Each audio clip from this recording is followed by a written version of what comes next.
turn now to some breaking news, because the chamber of the House of Commons has been broken into by Extinction Rebellion protesters just in the last few minutes. We can bring some pictures to those watching on television now of exactly what has gone on inside the chamber of the House of Commons. Obviously, it doesn't look particularly violent, but I do understand that the police are now trying to remove these protesters in what should be one of the most secure buildings in the country. Now, it was only 5 years ago, 2017, that a police officer was murdered, PC Keith Palmer, in the forecourt of Parliament. What does this say about the security of our most secure buildings, or what are supposed to be our most secure buildings, in the heart of government? Well, sadly, this will be another issue for the Metropolitan Police to answer for, in the sense that they are responsible for guarding the Palace of Westminster and ensuring that no one that shouldn't be in there can get in there. As you say, Keith Palmer's murder,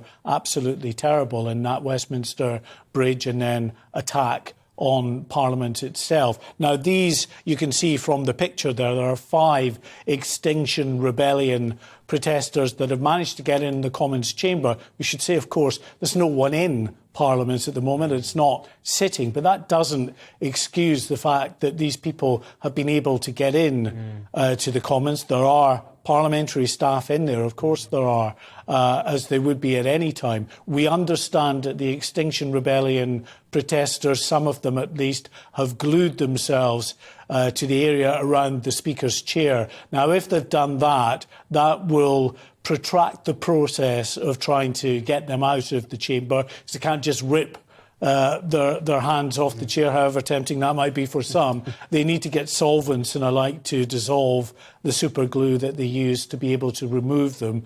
And once they remove them safely from the chamber, then, of course, the inquiry will begin into how on earth they got through. Which way did they get into Parliament? Were they perhaps, as many people do, as you know, Tom, on one of the tours around Parliament? I'm assuming that these parliamentary tours are still on at the moment, because Parliament especially is not sitting at the moment. Then clearly that allows the tourists in to see the infrastructure of Parliament. Yes. It's very possible that they were amongst them, broke away into the chamber.